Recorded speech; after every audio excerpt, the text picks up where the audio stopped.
Right ahead on the broadcast tonight, the government tightens the grip, of course, on the anti-COVID-19 spread battle as the number of those who have died from the virus in Kenya surpass those who have recovered. President Uhuru Kenyatta announcing the locking of borders and that you cannot travel into and out of 4 hotspot counties starting tonight, and that's what it means for you. Also ahead tonight, a huge chunk of Kenyans asking for a total lockdown, as many more still feeling that the threat posed by the coronavirus in Kenya is exaggerated. Government now ordering you to wear a mask almost always, especially when going out, as the number of confirmed cases now rise to 158. Stick with me over this 1 hour as I fill you in on where we are on this COVID-19 war and what it means for you. We have a packed bulletin for you, but coming up, the headlines.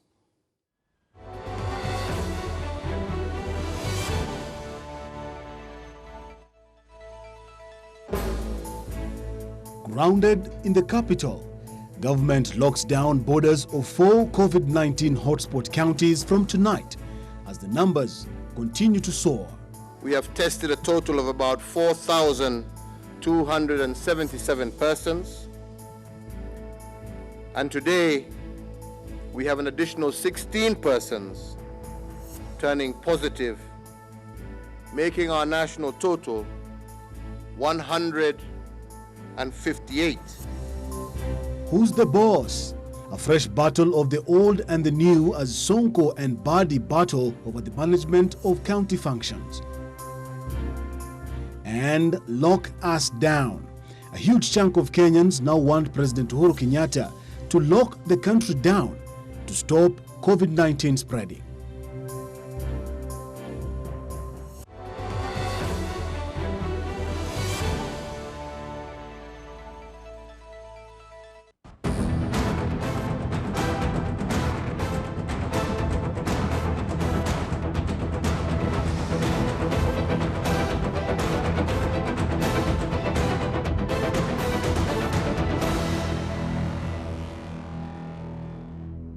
Right, April Primetime News on this 6th day of April 2020 begins right now.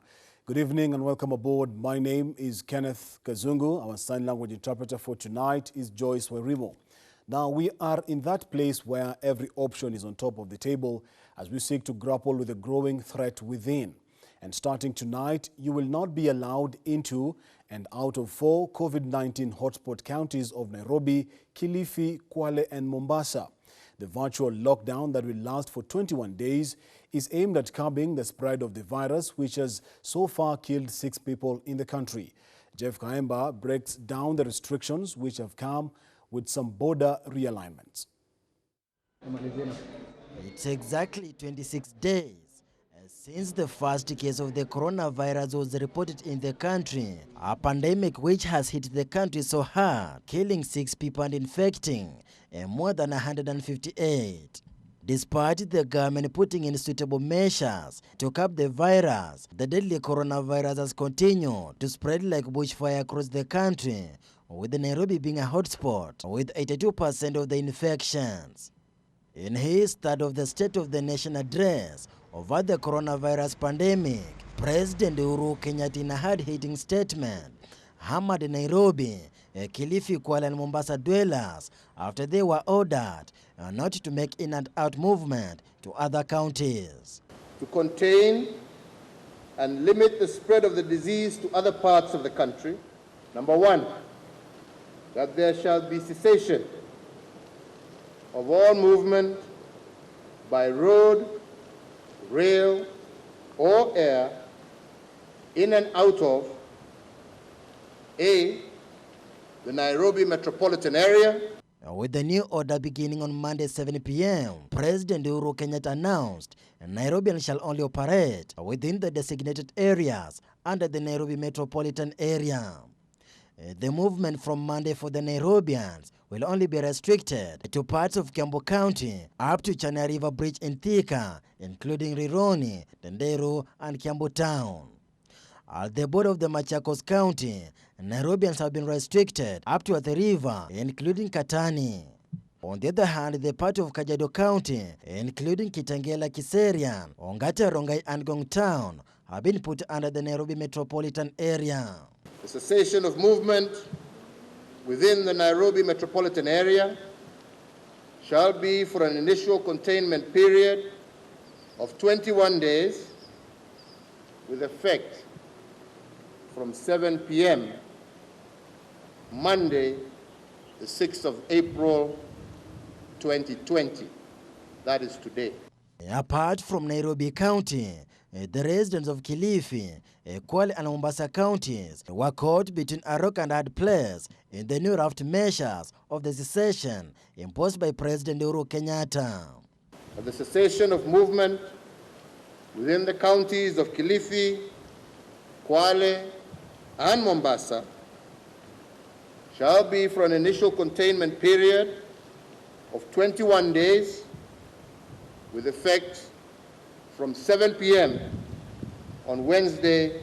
Fear and animosity now grips the residents of Mombasa working in Kwale and plying the Kenya ferry services. In the intervening period, a movement in and out of the counties of Kilifi, Kwale and Mombasa shall be restricted and supervised by the Kenya police.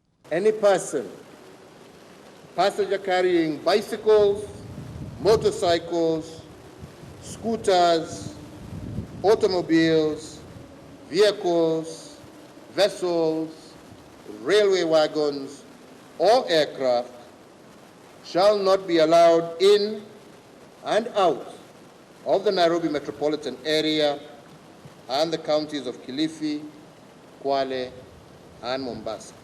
For the efficient supply of the food across the country, suppliers of food and other cargo got a reprieve in the new guidelines.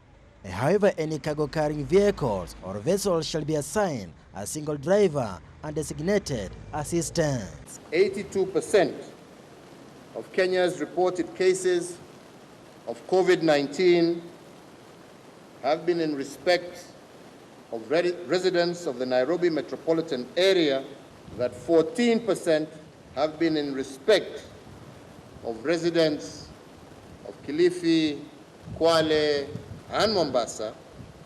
The new measures comes even as the Kenyans cry for the dusk to dawn curfew. By now, the coronavirus pandemic has claimed more than 70,000 lives, with more than 1.2 million people infected persons across the world.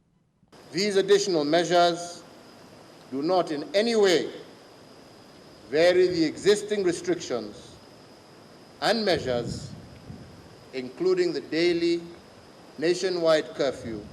Reporting for Ebro TV, I'm Jeff Khaemba. Of course, later on in the broadcast, we'll be speaking to Nairobi County Health CEC, Hitan Majevda.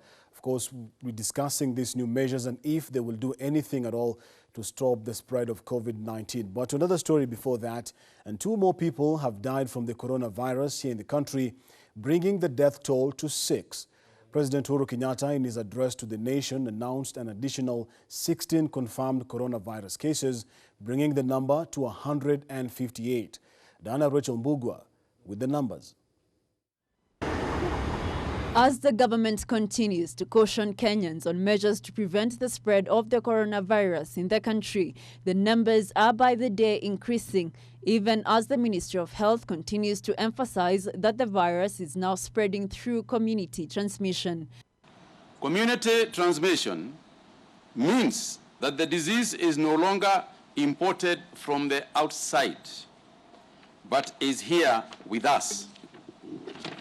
We are now spreading it among ourselves. We must now raise our level of alert and intervention measures. The number of confirmed cases are now at 158 in the country, with 16 more cases confirmed today, 2 more deaths and 4 recoveries. We have tested a total of about 4,277 persons. And today, we have an additional 16 persons turning positive, making our national total 158. In the same breath, we also note with gratitude that we have 4 persons that have fully recovered from this disease. The president has further urged all Kenyans to wear masks as a preventive measure of contracting the virus, which is now spreading through local transmission. That Kenyans should wear masks while in public places. I know that there will be thousands of tailors from all over the country who will also look to make these masks, and we encourage them to do so. The Ministry of Health, the Ministry of Industry and Trade will endeavor to ensure that all these tailors are provided with the right information. President Kenyatta has also directed the National Treasury to use 2 billion shillings recovered from graft cases to support the needy, mainly in urban areas. This virus is unforgiving, and its rate of growth, if not arrested, is exponential.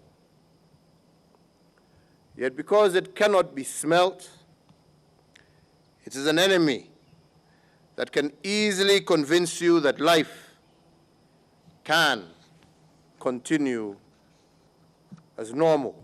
Further, those in informal settlements in Nairobi will receive water for free in a bid to curb the spread of the virus. The president has said that the government will go to any lengths in accordance with the law in the fight against the spread of the virus in the country. Diana Rachel Mbogwa, Ibri TV. So another interesting story now, and a new study by research firm Infotrack has established that a huge chunk of Kenyans want the country to go on a 14-day nationwide lockdown in order to contain the spread of the novel coronavirus. The report also showed that more than half of Kenyans still think that the threat posed by the coronavirus in the country is exaggerated. The poll, which had the views of 831 individuals across 24 counties, seemingly shone the spotlight on the dire state of affairs, where 68% of Kenyans are calling on President Uhuru Kenyatta to impose a 14-day countrywide lockdown in a bid to curb the spread of the virus, which is now being spread from within. We cannot emphasize enough what is likely to be ahead of us unless and until we adhere to the rules that we have established. The study, conducted between March 30th and April 2nd, also shows that majority of Kenyans want the government to focus on food security even as it battles the virus, in order to give Kenyans an assurance in case the country goes into the lockdown.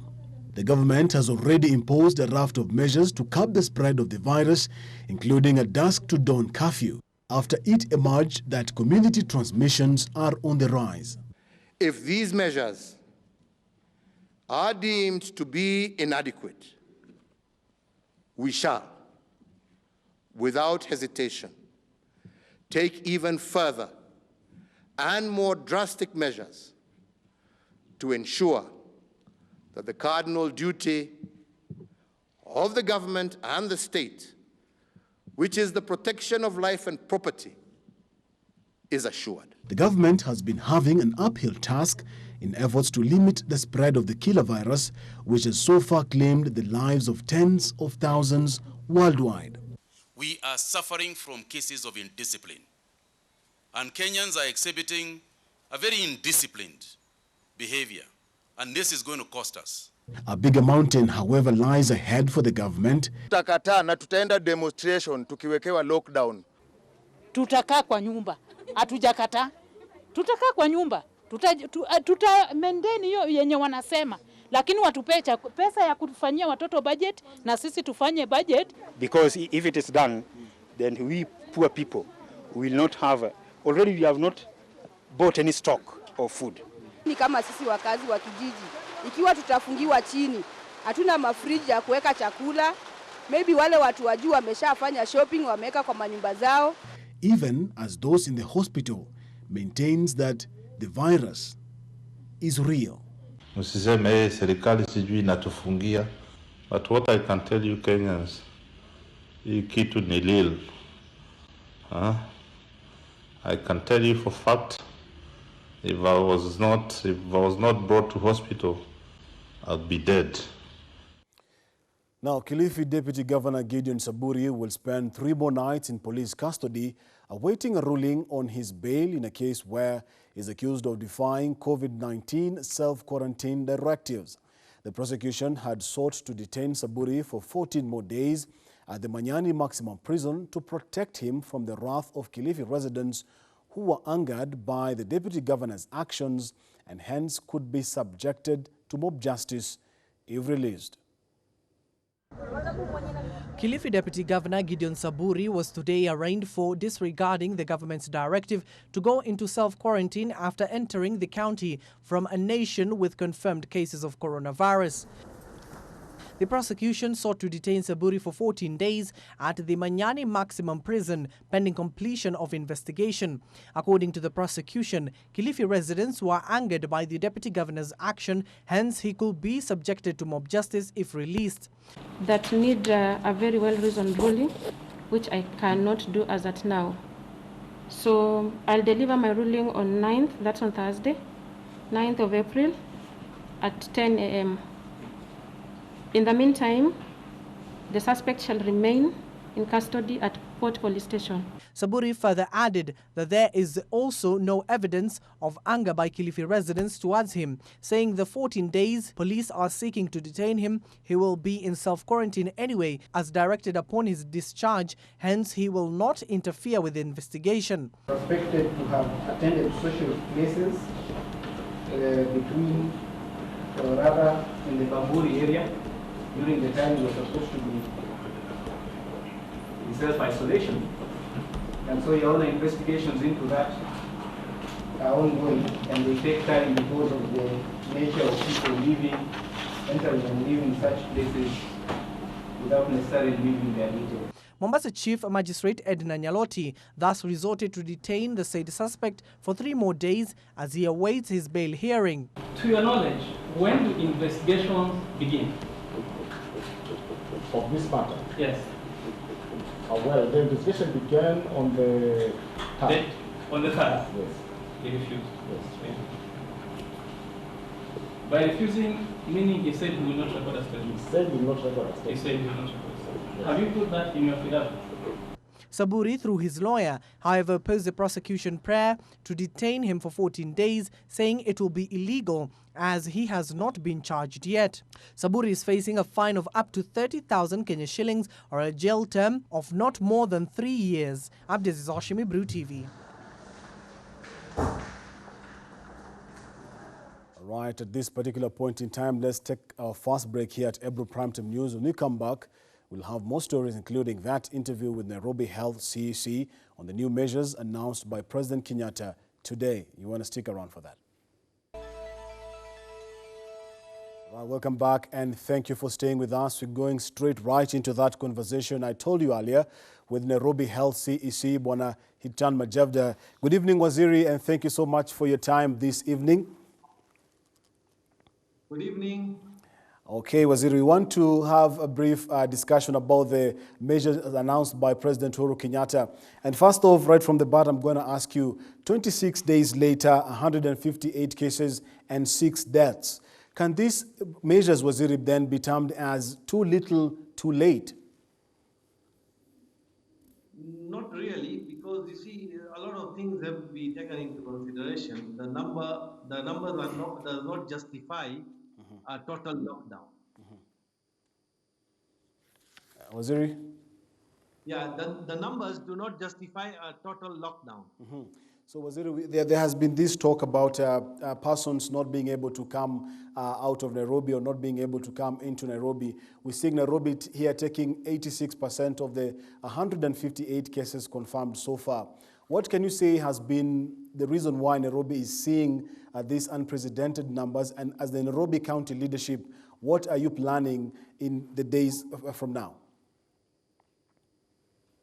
The best is to observe. You see, the problem is the human being. The human being misbehaves. If we are disciplined and we behave, I think we have no problem. We in the 14 days, there will be a big impact, and we might the president might decide to also lift the curfews. Yeah. Okay, Waziri, and one of the biggest challenges, even according to the Ministry of the Health and the government, is that very many Kenyans, and Nairobi here being part of Kenyans, are not observing the set directives by the WHO, by the government, by the Ministry of Health. And by directives here, Waziri, I mean directives such as social distancing, directions like keeping that safe distance, and of course, putting on masks. As the leadership of the Nairobi County government, Waziri, what enforcement measures are you putting in place to ensure that Kenyans adhere to these directives and thereby reducing chances of COVID-19 spreading in our country today? You see, we cannot arrest 4 million Nairobians and put them in a cell. We don't have the capacity and space. So the only solution is education and sensitization. So this is what we are embarking on. We are educating people right to the grassroots. We are doing it through our health professionals, even our sub-county administration. So the only thing is to educate people, and people must cooperate, because if they don't, it is in their own interest. You know, I mean, if things go bad, we might the president might decide to extend and also come up with a total lockdown. It's us to make that decision. All right, Waziri, and speaking of a total lockdown, in our previous story, we had a huge chunk of Kenyans, at about 70%, now say they want that 14-day lockdown so that we cannot have the spread of COVID-19 in the country. Perhaps if the president would wake up tomorrow morning, Bwana Waziri, and announce that total lockdown, I would ask you, is Nairobi County government ready for that particular development? You see, it doesn't mean whether we are ready or not ready. Do we want to see human beings living, or you want to see body bags? You see, that is a decision that will be made. So it is better to save lives than see people die. Then, Waziri, another thing that has come in the mouths of very many people is that ever since we had this first case of coronavirus in the country, one of the main things that has been a norm in our country now are hand sanitizers. Of course, this coming amid fears that very many traders or very many dealers in Nairobi County actually do not sell the hand sanitizers that have been approved by healthcare bodies and even the Ministry of Health in this country. So as the health CEC of Nairobi County, do you by any chance approve any of these hand sanitizers sold by, among others, hawkers in the streets of Nairobi, Waziri? You see, it is not the Ministry of Health that approves hand sanitizer. It is the KEBS. And KEBS is already on a crackdown. And I would advise people not to buy sanitizer on the streets. Go and buy sanitizers from a chemist. Your chemist, where you have been buying your medicine, that is where you go and buy your sanitizer. If you don't have a chemist nearby, go to a non-supermarket. But don't buy a sanitizer from anybody. Because this is, again, another life and death decision you have to make. So you better go and pay a shilling or more, two more, than buying sanitizers on the streets. And then, Waziri, one final one before I let you go this night, and there has been this concern about testing for coronavirus in our country. And I would like to put it to you tonight, and how is Nairobi County ready in terms of testing for COVID-19, and where is it done? Which are some of the areas that have been approved to conduct this particular exercise, Waziri? At the moment, the county does not do any testing, but we send our samples to CDC, that's the influenza center at Kenyatta, and Camry is going to start that, and one or two private labs are coming up. So I think we have capacity. Nairobi can, once the government gives a green light, I think there are many private labs, hospitals that will come up with this test. It is not a difficult test, so I don't think there'll be a problem. It's only investment in equipment, which are not very big equipment. They can come by DHL or any other courier service. All right, and one final one. A few weeks ago, Waziri, there was this mass screening for Nairobi residents, which began, I think it was the other Saturday before the last one. I don't know what progress you've made so far from that particular exercise. Have you been able to single out somebody who has tested positive out of this mass screening for Nairobi residents in these 158 cases we're seeing today, Waziri? You see, the screening we did on the streets, we never picked any positive case. We got people with fever, but they were not positive. Because they, you see, if you have fever, doesn't mean you are positive. There are other symptoms which are checked. But from the mass screening we did on the streets, none of them came positive. The people who were positive were actually people who either went to the hospital themselves voluntarily, or they had symptoms and relatives or neighbors called the hotline, and they were taken to Bagati or Kenyatta. All right, finally, Waziri, for the avoidance of doubt, do you welcome these new directives by President Kenyatta to say people should not come in and out of Nairobi? As the Nairobi County government, are you welcoming those particular directives? I personally, yes, I welcome it. But you see, even the president has considered the people. You know, I mean, if you are locked down, like you said, a lot of people are hand to mouth. But if situation goes grave, be ready for a total lockdown. So again, I appeal to the people living in Nairobi. Please listen to what the Ministry of Health tells you. The most important at the moment where we are facing problem is social distancing. If you go on the streets, even in the suburbs or in the CBD, you still see people walking or talking or shaking hands. I mean, so it is us to make a decision, not the president. If we misbehave, of course a decision will be made. So let us all be together and ensure we do social distancing. That is our biggest challenge: sanitizing and hand washing. And so those are number 2 and 3 now. Initially it was hand washing. Now we are putting social distancing as number 1. We have a big challenge there. All right. Hitan Majevda, CEC Health, Nairobi County, thank you for your time tonight. Thank you. All right, but to more stories tonight, and the judiciary has moved in to decongest the country's prisons in a bid to contain the spread of the coronavirus, which has killed thousands globally and 6 here at home. Under the program, the judiciary will review bond terms for inmates in remand, while those serving lesser terms will be put under probation. According to latest information from the courts, the number of suspects in remand is 3 times higher than the recommended capacity, with the recent suspension of court proceedings due to the pandemic worsening the situation. This emerged when Naivasha law courts introduced video link trial with remand suspects at Naivasha Annex Prison, which is one of the facilities adversely affected by congestion. According to Naivasha Senior Principal Magistrate Joseph Karanja, the pandemic had adversely affected the judicial system and hence the need to go digital. Of particular concern is the persons who are in remand custody. The prisons, you may be aware, are already stretched to more than their capacity. It is approximated that they have inmates, and particularly remandees, 3 times the number that they're supposed to hold. Karanja says that under the exercise, they will target suspects in remand by fast-tracking their cases and easing their bond terms. Addressing the press in his office before embarking on the video link trial, the magistrate noted that before the outbreak of the virus, courts were already facing a challenge of backlog of cases. For instance, where persons are in custody and awaiting judgment, and due to the nature and circumstances of their cases, as well as the situation that we find ourselves in, it is not necessary, or we find it will not serve any purpose to continue holding them in custody. Karanja added that despite the backlog, the judiciary was keen to make sure that justice was dispensed to suspects fastest as possible.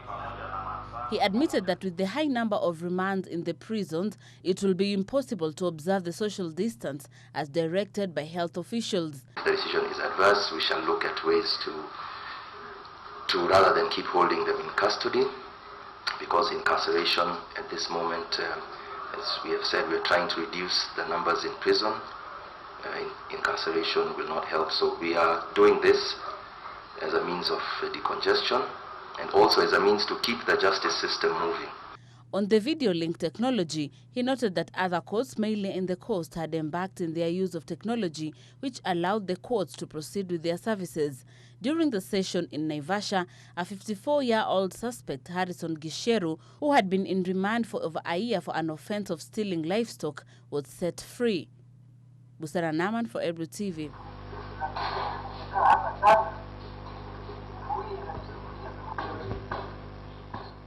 All right, back to that president's address this evening, and the President Uhuru Kenyatta used that platform to urge landlords to reconsider collecting rent, more so from the vulnerable in the society during these difficult times. President Kenyatta also thanked landlords who have reduced rent for their tenants and urged more to follow example and help Kenyans who are finding difficult times during the effects of this coronavirus pandemic. I applaud the members of our society who have risen to the call to support and share in the bounty of their blessings with their fellow countrymen, helping many cope with the fears weighing on their minds to provide a decent living for their families. I note with particular appreciation those property owners who have reduced or agreed to work terms for the monthly rent in order to help provide a roof over the heads of our more vulnerable brothers and sisters.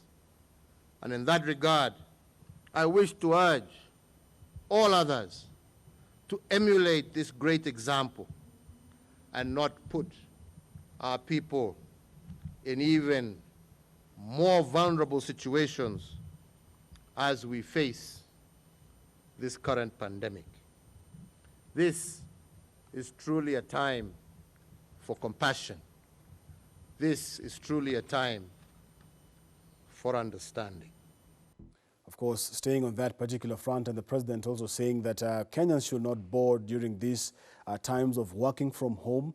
And in that effect, he has directed the Ministry of Sports, Culture and Heritage to set aside 100 million Kenya shillings, of course, to cushion local artists from the effects of the coronavirus pandemic.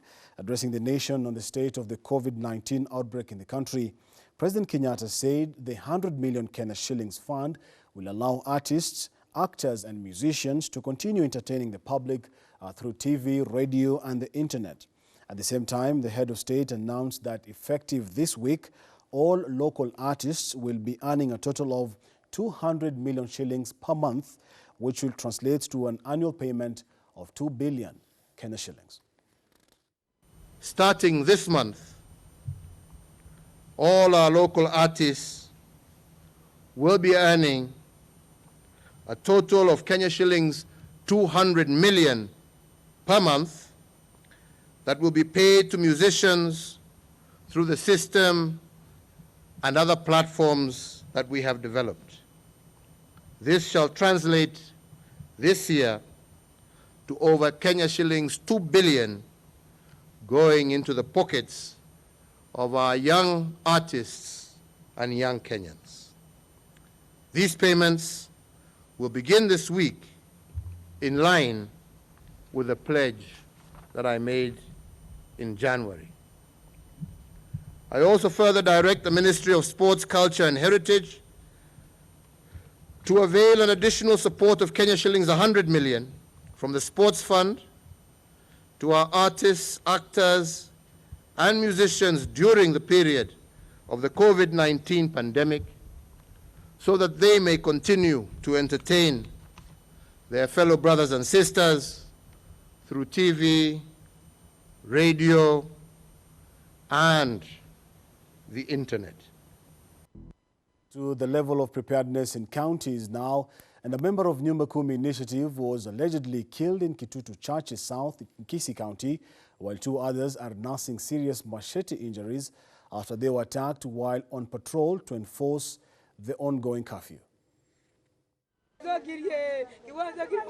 Bonyangatanyi residents said the deceased Japheth Mayeka, a loader at a nearby Nyakoi market, had accompanied the local administration to enforce the curfew in the area when the incident occurred. A commotion is said to have ensued at a local bar when they tried to disperse a defiant group of revelers at around 9 p.m, leading to the fatal attack and death of the deceased. Kwa ni huzuni sana tumepata na mziba. Tulipopata hii ripoti kwamba kijana ameaga, tumekuwa na huzuni, tumekimbia, ndio maana mnaona umati wa watu wamekusanyika hapa. Walikuwa na operation ya curfew kama kawaida. lakini kama kulikuwa na wengine walikuwa na mpango mibaya ndio maana wakatekeleza hiki kitendo kibaya. In the melee, 2 other people who were among the revelers sustained panga cuts and were rushed to hospital. The residents condemned the killing, describing it as barbaric for robbing them a hard-working member who ensured their physical and health security. They petitioned the local administration to stop involving the community policing members in the implementation of the curfew in a bid to protect them from criminal elements. Na usuni mwingi kwa ajili ya kijiji changu hiki Wanyagatani. Tumepatwa na msiba, huyu kichana amelala. Sasa nilikuwa namchua kama beba huko Nyakoe. Sasa tunasangaa sana. Tumesikia vibaya, lakini naomba chief awache kuweka watu wa security usiku. Naona watu wanaumia. Ujave ni rafiki yangu sana kutoka Nyakoe. Huwa namjua sana wakati anafanya kazi huko ya kubeba nyanya na ni beba mzuri sana. Lakini nimeshangaa sana leo asubuhi kuambiwa kwamba amepatikana kwamba amekatakatwa na kurushwa kwa miwa ndani. Kisii County Police Commander Jibel Munene had earlier instructed security officers doing patrols during the curfew to be in full uniform for easy identification. The body was removed from the crime scene to Kisii Teaching and Referral Hospital mortuary, awaiting burial preparations. Reporting for Ebro TV, I'm Kaindo Stefano. From that bizarre story in Kisii County, we want to take a very short break, sink it in. When we come back, we'll be staying at the counties with more stories about the level of preparedness in this coronavirus pandemic. You want to stick around for that. Welcome back and thank you for staying with us all the way to Mombasa County in the measures installed in one of the choke points, that is at the Likoni Ferry, and a disinfecting spray booth has been installed at the Likoni Ferry Channel crossing in Mombasa County. The booth was launched by Mombasa Governor Ali Hassan Joho just a week after installation works for the booth began. Ready? Mombasa County has been named as one of the counties most affected by the coronavirus pandemic, and the county leadership is not taking the challenge lying down, putting all stops to ensure that the spread of the virus has been tamed. The county has now installed a spray booth which Mombasa Governor Ali Hassan Joho says will not only disinfect, but they have also fixed a thermal camera to check temperatures of those using the busy channel. Hii ni ya kwanza, na hii ni majaribio or piloting. Hii ikifanikiwa, we shall announce that nobody shall board the ferry bila kupitia hii. The booths were installed in a collaboration between the Hassan Joho Foundation, the Suleiman Shabal Foundation, the Technical University of Mombasa, and the Kenya National Chamber of Commerce.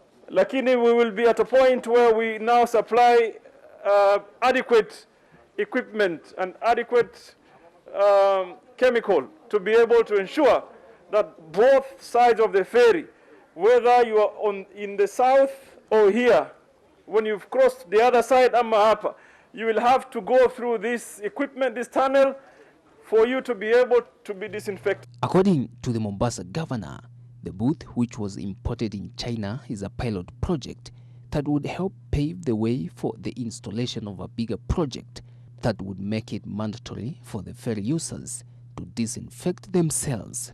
The county government felt that it was necessary to be able, even for purposes of statistics, to be able to install an equipment that will tell us temperature ya watu na kuangalia the basics, that anybody that crosses the ferry, tunaweza kuangalia sura yake, capture it on our CCTV, that will be able to read temperature. The governor said that the technology will help to monitor such, and therefore called upon the people of Likoni to cooperate with health officers whenever they are called upon for further checkups. Watu wa Likoni, tafadhalini tufate sheria ambazo zimewekwa. Tafadhalini tu sana. Hii sheria haikuwekewa polisi ama watu wengine, imewekewa sisi wenyewe kwa usalama wetu.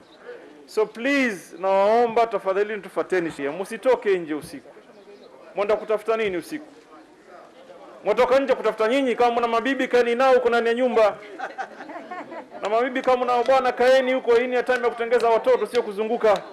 Mombasa becomes the latest city to install disinfectant spray booths after authorities in Jakarta, the capital of Indonesia, installed a spray booth late last month. The booths have also been used in China, where the virus originated. In other news, Chinese billionaire and Alibaba co-founder, that is Jack Ma, has made a second round of donations of protective and medical equipment to combat the coronavirus pandemic in African countries. Jack Ma says the second donation will include 500 ventilators, 200,000 suits and face shields, 2,000 thermometers, 1 million swabs and extraction kits, and 500,000 gloves. The equipment will be shipped to Ethiopia's capital, Addis Ababa, from where they will be distributed to the 54 African countries.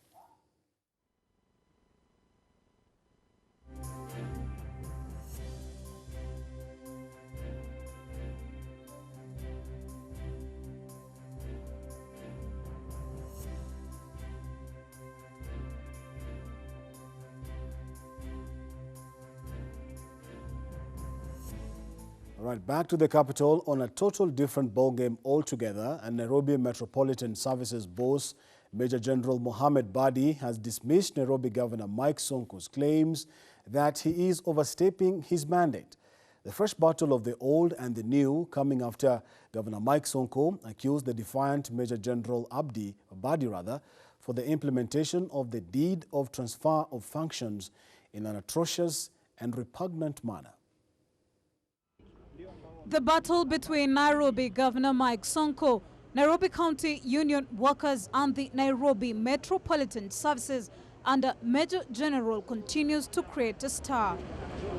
The latest standoff being about the redeployment of county staff to the Nairobi Metropolitan Services that was today effected with hundreds of the county workers queuing while observing the social distancing measure.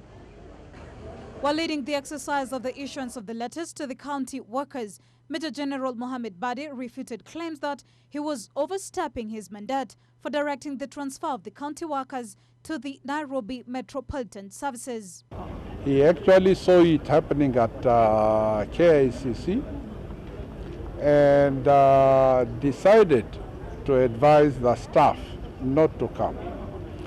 But we have taken necessary measures, and that's why we are having it here at Uhuru. And upon being asked if Governor Mike Sonko was against the exercise, Badi had this to say. I don't believe, because I can't talk on his behalf, but I believe mostly it was health concerns. Last week, Governor Mike Sonko accused the Nairobi Metropolitan Services and the Public Service Commission for having chosen to pursue the implementation of the deed of transfer of functions in an atrocious and repugnant manner, citing that they have no jurisdiction of employees of the Nairobi City County government.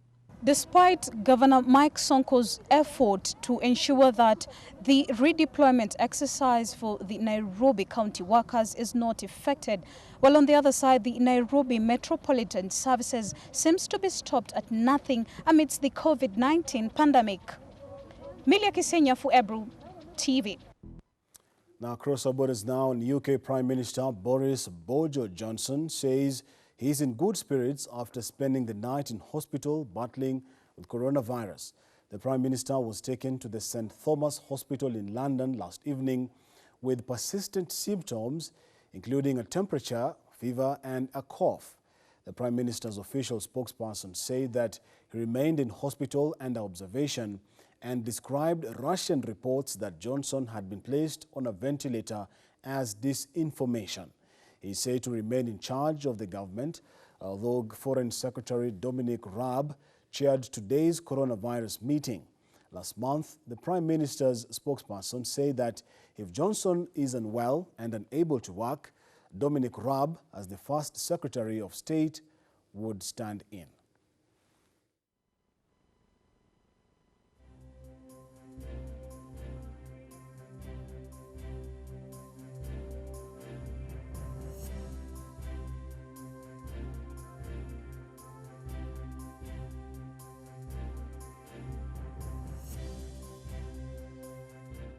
To the world of sports now, and US President Donald Trump says he believes that the US sports leagues hit by the coronavirus pandemic would resume sooner rather than later, but has declined to set a timetable for their return. Trump believes that the season would kick off as scheduled in September. US sports have been suspended by the coronavirus, with the NBA, Major League Baseball, Major League Soccer, and National Hockey League all halting or suspending their respective seasons last month as the pandemic erupted. I want fans back in the arenas. I think it's by whenever we're ready. I mean, as soon as we can, obviously. And the fans want to be back too. You know, they want to see basketball and baseball and football and hockey. They want to see their sports. They want to go out onto the golf courses and breathe nice, clean, beautiful, fresh air. No, I can't tell you a date, but I think it's going to be sooner rather than later. But and you know, we're not going to have separation for the rest of our times on the planet. We need it for this period of time, but eventually people are going to be able to occupy those seats in arenas next to each other, like we have for all of my life and all of your life. Chelsea star Willian is set to leave the club this summer after negotiations over a new deal ended without an agreement. The Brazilian is out of contract in June, and Frank Lampard had been keen on keeping the winger.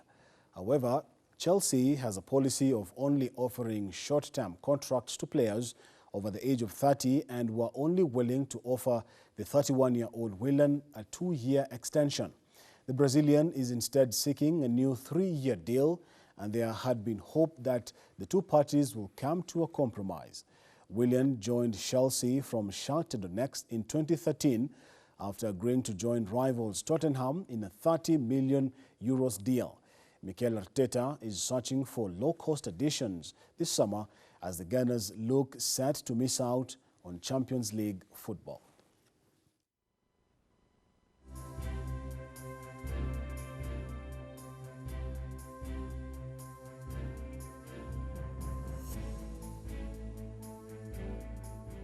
Two Fiji rugby players have been arrested for ignoring the Pacific nation's coronavirus self-isolation rules. Fiji authorities say they will report the irresponsible behavior to the rugby's world governing body. The Fiji Rugby Union has confirmed that they were professionals of the Sevens squad. Fiji are the Olympic Sevens champions and were third in the current World Series before it was put on hold because of the coronavirus pandemic.